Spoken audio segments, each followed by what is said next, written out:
Welcome to the Life Untapped podcast, where we help you rediscover your potential so that you feel confident, clear, and independent.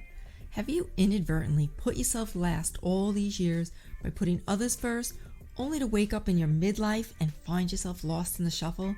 Girl, I have so been there. Let me share with you the lessons I've learned to create a new direction to rediscover yourself. Together, let's go on a journey of mastering your potential, tapping into the power that already exists inside of you. We'll talk confidence, self-care, organization, health and well-being, money mindsets, financial hacks, and how to kick your limiting beliefs to the curb for good. We will find and establish your vision, get crystal clear on it. This is your blueprint, your life untapped. I'm your host, Francine Rivera, lifestyle consultant and certified health coach. I'm also the founder of the Life Untapped coaching system, where you can earn as you learn with our affiliate program. Check it out at thelifeuntapped.com and grab our free mini course, The Guilt-Free Balanced Life, while you are there. Are you ready for your blueprint? Let's dig in. Welcome back to Life Untapped.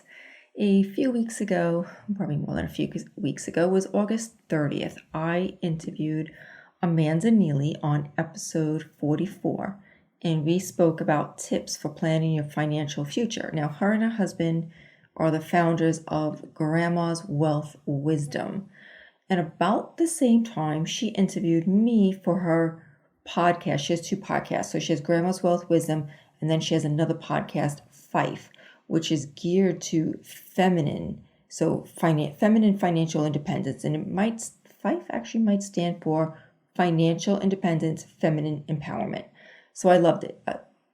How she just gears it more towards females, because I feel like most of the financial world these days is just dominated by men, and I feel like women need to have a slightly different path in how we approach things. We just understand and process things just slightly different than our male counterparts, right? So she interviewed me on my money mindsets on growing up.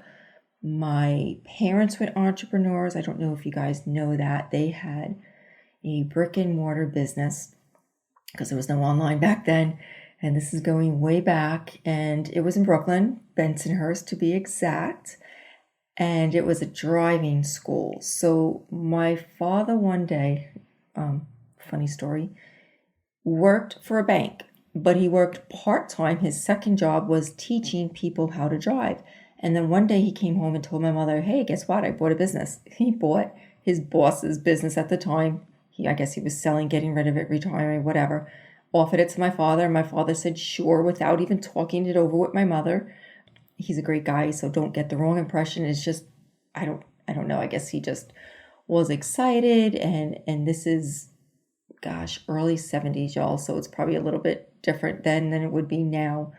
And so that's how he started that business. And then that's very seasonal. So then he got into the insurance brokerage side, and he sold mostly auto insurance because it tied in with the new drivers that he was teaching. But he was licensed with P&C, which is property and casualty. So he was able to sell everything but life and health. That wasn't his licensing. So anyway, that's just a little bit of backstory how I grew up with entrepreneurial parents. I credit a lot of my entrepreneurial mindset to my father, who never gave up. And there were some really, really rough years in business. But anyway, Amanda interviewed me on my mindset on money growing up, how that affected me, and what my mindset is now. So I really thought I would take the audio from her interview on her podcast and share it here with you guys, because I think it's just beneficial. I think it'll benefit you guys and help you to think differently about the programming. We all have programming.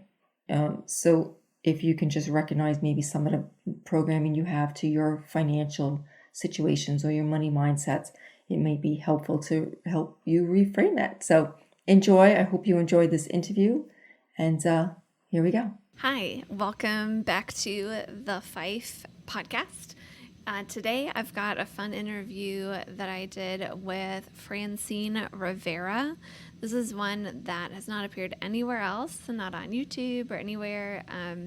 Francine and I recorded the audio specific for this show. A little bit about Francine. She loves to help women in their midlife rediscover themselves, manage their time, put themselves first, really figure out how to do that. Her whole thing is to live a life untapped.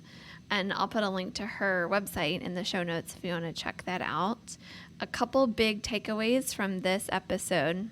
I hadn't really experienced this myself, but it was cool to hear from a different perspective Francine's take on discovering that it's not necessarily about how much you make, it's about how much you keep.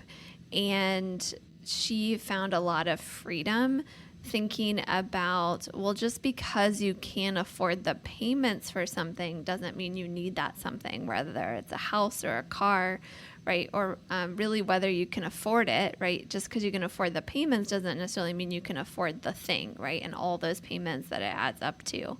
So an interesting perspective there, because those payments eat away at how much, right, you can keep of what you make. So I love how Francine shares that from her experience in her own life story.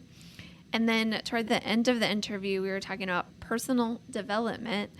And I found it really interesting, this idea, almost like a chicken and an egg idea, of which comes first, personal development or building wealth or personal development. I share a little bit of my own story, and Francine shares kind of the process that she takes people through and what comes first in her experience, and what people, if they really want to build wealth, some of the things they need to do or that she finds helpful on kind of as precursors to being ready to tackle money. So be sure to listen, but also think, like, what do you think is the thing that you need to focus on that will get you ready to building wealth? Not to use as an excuse, right? I'm not going to worry about my money until X, Y, or Z. No, use it as a way to say, okay, as I prepare for, or as I'm starting to get serious about my money, I also need to think about these parts of my life that's going to actually free me up to focus on my money, or to, as I'm focusing on my money, it's going to not be a distraction or get in the way, that kind of thing. So enjoy this interview with Francine, and be sure to check out her website, francinerivera.com. Welcome to the show, Francine. Well, thank you so much for having me. I'm excited. Yeah, me too. I know your story is going to be one that our audience is going to love and find of benefit. Let's go back in your story to, like, as you were growing up, what was money like for you? What were some of the major lessons you learned about money from the adults that you're around when you're a kid? Yeah, that it was scarce. I always heard easy come, easy go. Yeah. So like I grew up with a scarcity mindset. It was really all I knew. Money doesn't grow on trees. That was like another one. Whenever you asked for something, that was like a common response. Mm. So that's was my programming, Yeah. really much of my life, and Yeah. everywhere, all my friends, Mm. again, all thought the same way. I never thought differently. I didn't think anybody did think differently. Yeah. And then as you grew up and transitioned to being an adult and creating your own story with money, did you find that those things were true, false, somewhere in between? Oh, false. My journey with personal development just opened up all this new way of thinking. I was like, what? Like, how did I live all my life without knowing the other side to Mm. this?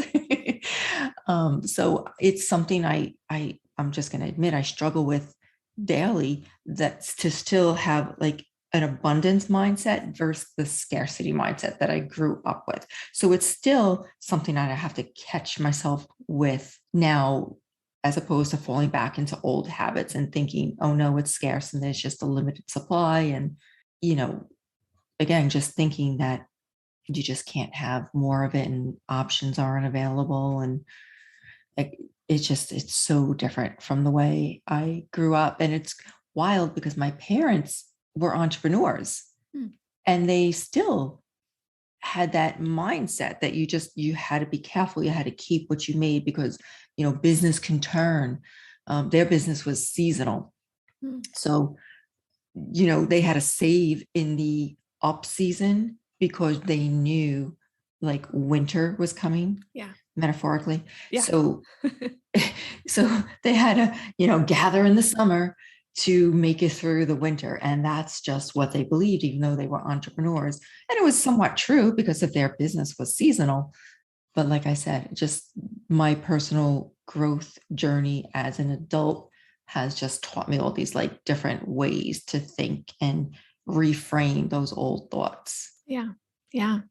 Any like moments you can point back to or like major events that happened that have shaped how you've thought about or used money throughout your adulthood so far?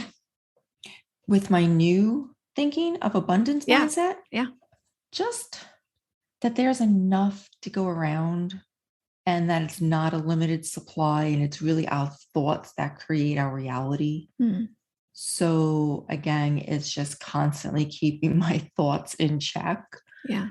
and reframing them and constantly staying on that personal development because I Mhm. didn't learn this until gosh, late 40s. I Yeah. wish I knew this when I was younger, but I did not. Yeah. And how has it impacted you since those late 40s? Like, have you seen times of abundance that have like reinforced, like, yeah, there is an unlimited supply out there, or like gotten through a rough time because of that mindset? Anything along those lines?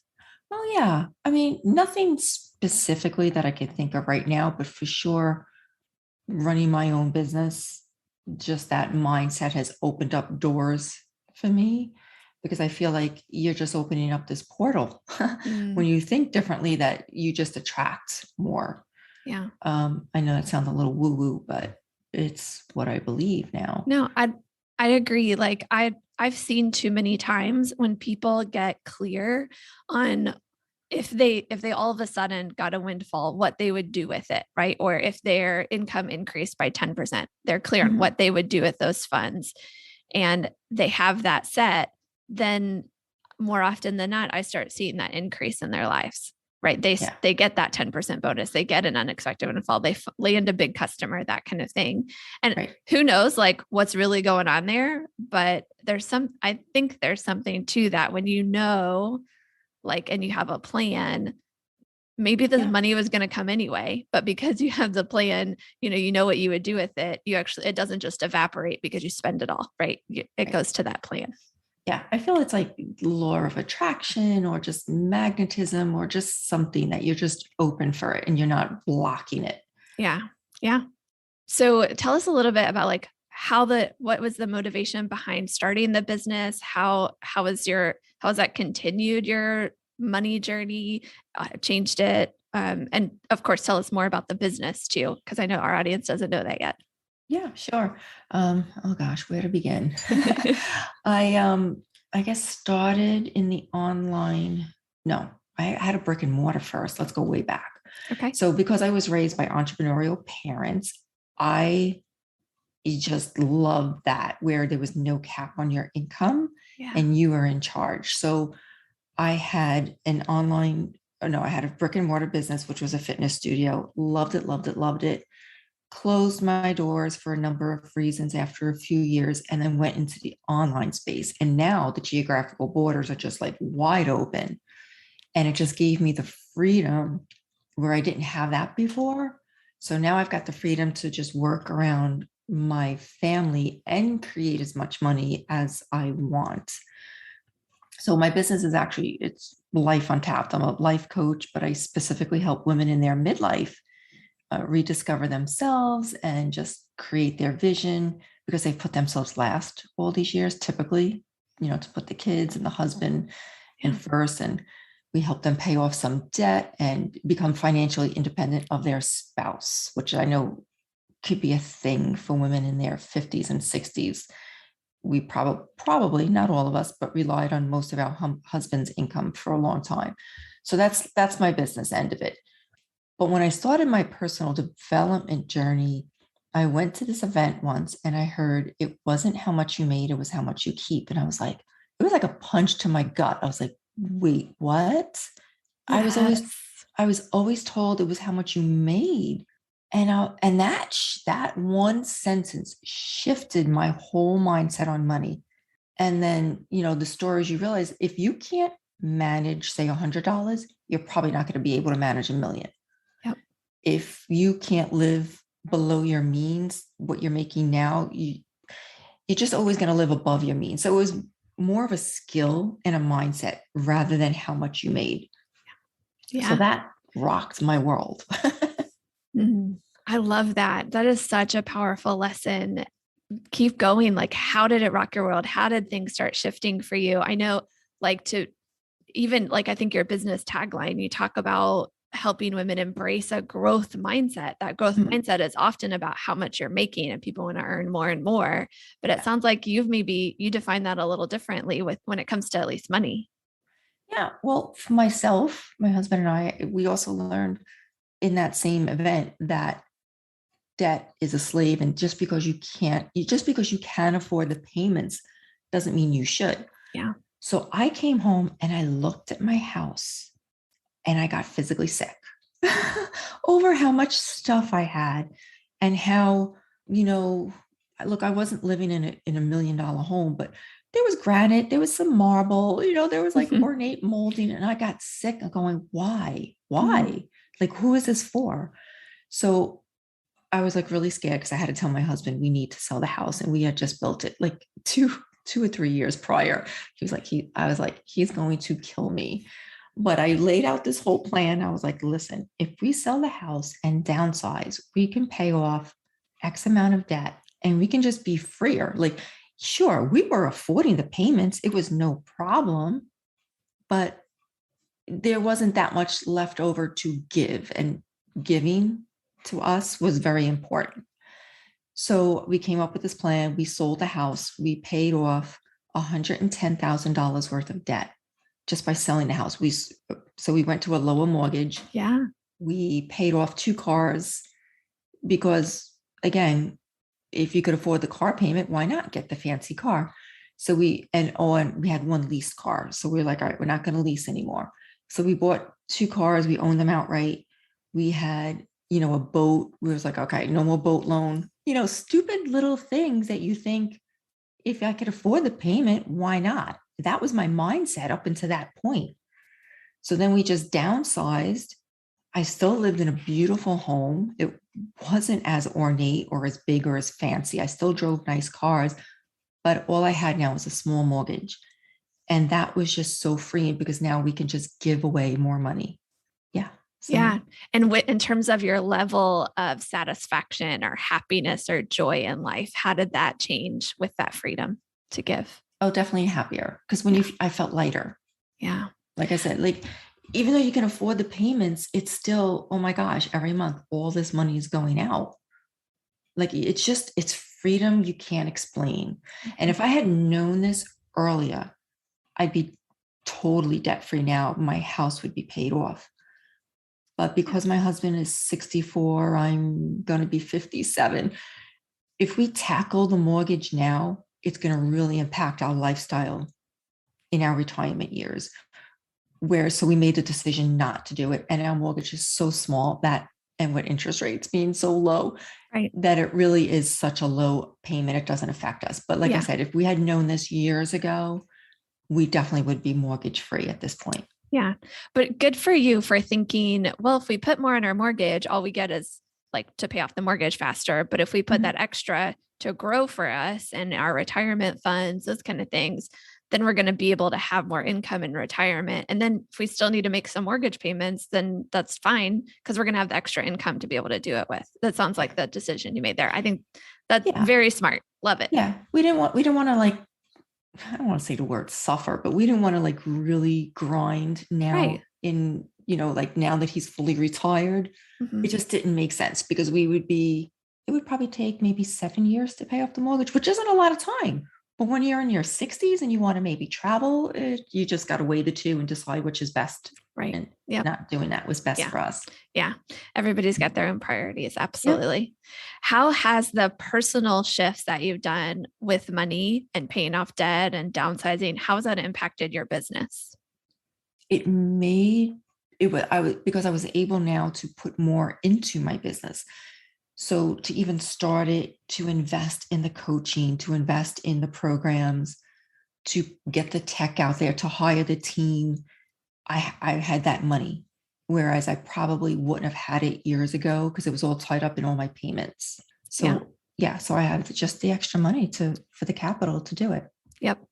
There's stats out there about like why businesses close, and the majority of businesses close because of lack of money. And most people think that's because, well, they're just not making enough sales, right? Like that's why Mhm. they ran out of money. But it's more often the case that the entrepreneur, the business owner, doesn't have enough money to fuel the growth of the business. They're strapped personally, so they can't, Right. kind of, because they're in personal debt, so much of their income is going to that, or they don't have assets that they can leverage, lots of variables there. But then the business kind of stalls because they can't ever fuel that growth. And I love that you've been able to fuel growth because you got your personal side settled. And has Yeah. that resulted in more income for you? Yeah, it has. I mean, it's still a slow growth. I launched last year in the pandemic, lucky me. Um, but yeah, so it's going. And like I said, there's no stress over it because I've got that freedom in my personal side finances that I can shift over to the business. Mhm. I love it. So yeah, there's no stress there. Like I'm cool, I'm good. It can take slow if it wants to. I'm not stressed. What kind of lessons are you wanting to make sure the next generations think, kids, grandkids, kind of ages? What do you want them to learn and take away from your story? To delve into personal development, to learn there's other viewpoints, I guess, for lack of a better word, that you may not know. Because, like I said, when I grew up with those money mindsets, and then to find out probably in my late 40s that there was a whole other side to think of. So, yeah, start young, delve into personal development, and get a hold of your finances. Like, figure out what's important to you. Some people, maybe even you have after hearing this, don't want to be debt free. They just want to like live their life. And that's cool. I feel like it's like a diet. If you go in on some kind of like eating plan and you feel really, really deprived, you're going to hate it and then you're going to binge. So you have to figure out what's going to work for you. Like there are people who, oh my gosh, they're like not going to go to get their nails done. They're going to cancel their gym membership. They're going to pay off their debt. But you don't have to go all in if that's not you. Just take it slower and just do what works for you and your family. So you're not going to feel deprived like a diet and then just give up and throw in the towel. Like figure out what works for you, how much debt you're comfortable with, and then either go all in, go a little bit in, just do whatever is right for you. Yeah, I love that. The small shifts, even 1% changes Yeah. over time, can make a huge difference. Oh, absolutely. And you're more likely to do it over the long term with those small Mm-hmm. shifts. Yeah. Yeah. If it's How, sustainable to you and you're not going to feel deprived and, oh my gosh, I can't go out to eat because I have this car loan. No, you can have a little fun budget and still make a small shift in your debt. yeah, absolutely. Now, your expertise, your focus is on women in midlife. Talk Mm-hmm. to those women listening right now. What would you want them to understand about your work and how it could relate to their money as well? Yeah. It's not too late. Like I know you're looking at your life going, oh, maybe the best is behind me and I've made these mistakes and I'm in my 50s and it's too late. Like it's not too late. You underestimate how much you can accomplish in just a year, even. So we coach them. We start with their limiting beliefs and confidence because again, you've had this way of thinking all your life, and we have to reframe a bunch of stuff, build your confidence. Then we work on their vision and their clarity because it's been so long since they've had any dreams because they put themselves last all these years. So we work on that. Then we work on the self care. And that is like the foundation, I think, for everything else that comes after it. We work on their health and wellness. And I joke, my systems have systems. I'm such an organized person. So we teach them a little bit of time management and home management systems. And then we get into reducing debt and increasing their income so they could be a little bit financially independent, have their own, fun money to do things. Yeah. So it's all about what fits their life. But I feel like those are the pillars that will get them there. Yeah.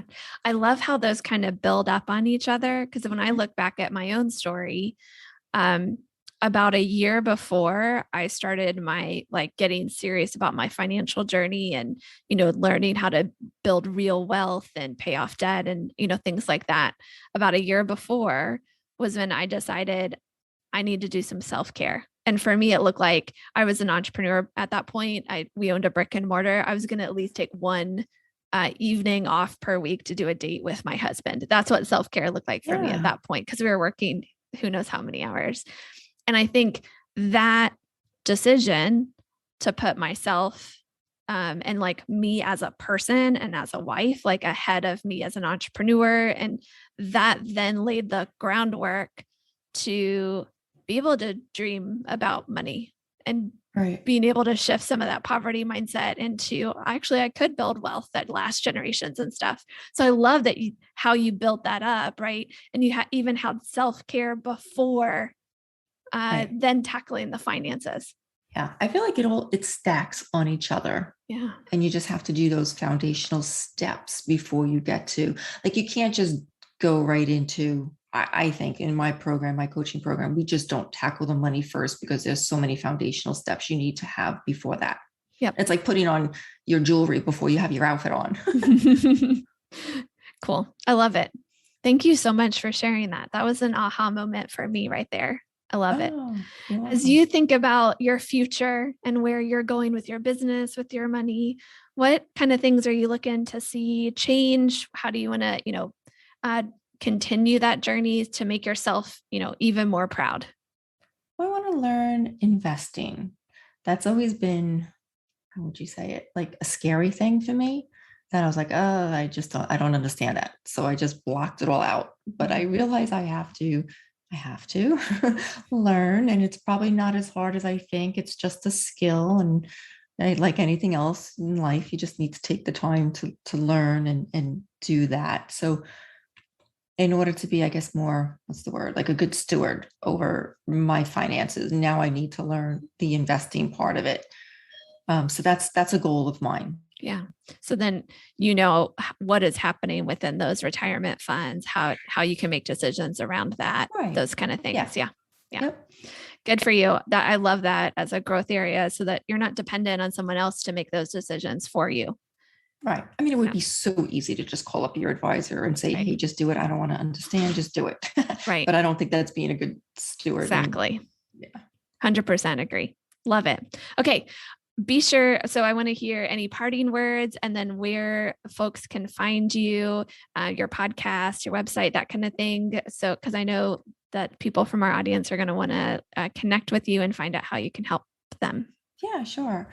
Well, I mean, parting words, I would be just, again, everything in life is a skill. So just make the commitment to yourself to be just better than you were yesterday, and just invest in a coach or learn, pick up a book, go to the library, and just do it. You're never too old. So yeah, and if people want to learn more, FrancineRivera.com is where they can find me, learn more about me. I'm on all the places like IG and Facebook, Francine Rivera. My coaching program is called Life Untapped, the Blueprint.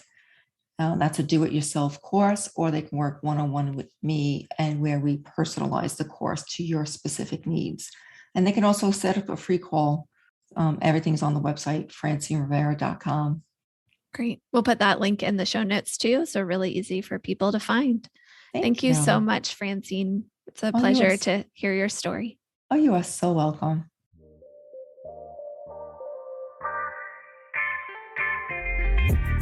Thanks so much for listening. But before you go, if you found value in today's show, I would love it if you would take a screenshot of this episode share it with others on social media.